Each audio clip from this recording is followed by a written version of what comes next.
সুপ্রিয় দর্শক, আসসালামু আলাইকুম।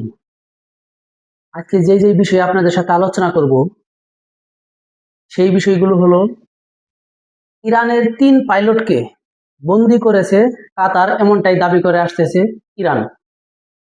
তারপর যুক্তরাষ্ট্রের স্থল অভিযান মোকাবেলায় প্রস্তুত ইরান এবং ওমানকে বোমা মেরে গুঁড়িয়ে দেওয়ার হুমকি দিল ডোনাল্ড ট্রাম্প। এই ৩টি বিষয়ে আজকে আপনাদের সাথে আলোচনা করব। আলোচনায় মূল অংশে যাবার আগে আপনাদের কাছে আমার একটা অনুরোধ থাকবে, যদি আমার ভিডিওটি ভালো লাগে অবশ্যই ভিডিওটি দেখবেন এবং চ্যানেলটি সাবস্ক্রাইব করবেন, পাশে থাকা বেল আইকনটি অন করে দিবেন, যাতে করে প্রবাসের সকল সত্য নিউজ সবার আগে আপনার কাছে পৌঁছে যায়। তো দেখেন, এখন মূল পয়েন্টে আসি। ইরানের ৩ পাইলটকে বন্দী করেছে কাতার, এমনটাই দাবি যখন ইরানের।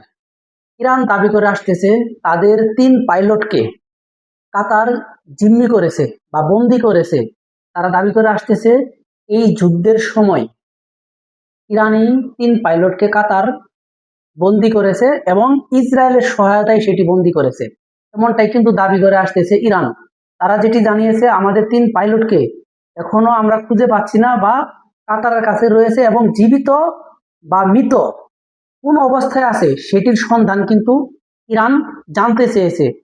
তো তারই প্রেক্ষিতে কাতার তারা যেই দাবিটি জানিয়েছে যে আমাদের হাতে ইরানের কোনো পাইলট বন্দী নেই বা জিম্মি নেই, তারা কিন্তু সাফ জানিয়ে দিয়েছে যে আমরা ইরানি কোনো পাইলটকে বন্দী করিনি।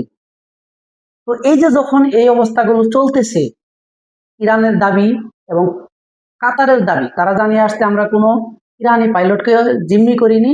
ইরান বারবার দাবি জানিয়ে আসতেছে তাদের ৩ পাইলটকে কাতার বন্দী করেছে।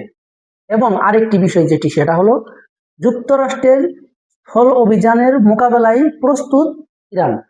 দেখেন, এখন ডোনাল্ড ট্রাম্প যেটি বারবার সামনে আসতেছে যে স্থল অভিযান চালাবেন, ডোনাল্ড ট্রাম্প বারবার বলে আসতেছেন যে যদি আমাদের কথা মতো ইরান না চলে বা ইরানের যে শাসন ব্যবস্থাগুলো রয়েছে আমরা পুরোপুরি ধ্বংস করে দিব এবং ইরানকে অবশ্যই আমরা দখল করে নেব। এই বক্তব্য যখন দিতেছে তখন কিন্তু ইরানে সেনা প্রধান বলেন, ইরানের বিভিন্ন সংবাদ মাধ্যমে যেটি আসতেছে যে তারা যেটি জানিয়েছে, আমেরিকার সর্বোপরি যে হামলা হবে, আমেরিকা যে হামলা করবে সেটার জন্য প্রস্তুত রয়েছে ইরান। তারা যদি মনে করে ইরানের উপর তারা স্থল অভিযান চালাবে, তারা প্রস্তুত রয়েছে। তারা কিন্তু এটি জানিয়ে দিয়েছে তারা যে কোনো মুহূর্তে, যে কোনো সময়, যে কোনো পরিস্থিতি মোকাবেলা করতে কিন্তু প্রস্তুত রয়েছে ইরান।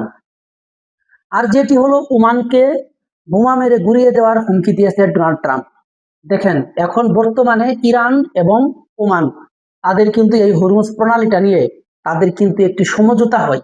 এই সমঝোতা হওয়ার পরে এখন ডোনাল্ড ট্রাম্প তার যেই মন্তব্য, তার যেই ধারাভাষ্য, তার ভাষ্য অনুযায়ী তিনি বলতেছেন যে যদি আমাদের মাঝে এই যুদ্ধের ভিতরে যদি ওমানের কোনো সংশ্লিষ্টতা বা ওমানের যদি কোনো স্পর্শকাতর থাকে, ইরানের সাথে সম্পৃক্ততা থাকে, তাহলে কিন্তু তিনি যে বক্তব্যটি দিয়েছেন আমেরিকার প্রেসিডেন্ট, তিনি সাফ জানিয়ে দিয়েছেন ওমানকেও ইরানকেও যদি পরমাণু অস্ত্র ব্যবহার করা হয় সেই ক্ষেত্রে ইরানের পাশাপাশি ওমানকেও কিন্তু তিনি বোমা মেরে পরমাণু অস্ত্র ব্যবহার করে ওমানকে কিন্তু গুঁড়িয়ে দেওয়ার কিন্তু তিনি কিন্তু এই প্রতিশ্রুতি দিয়েছেন।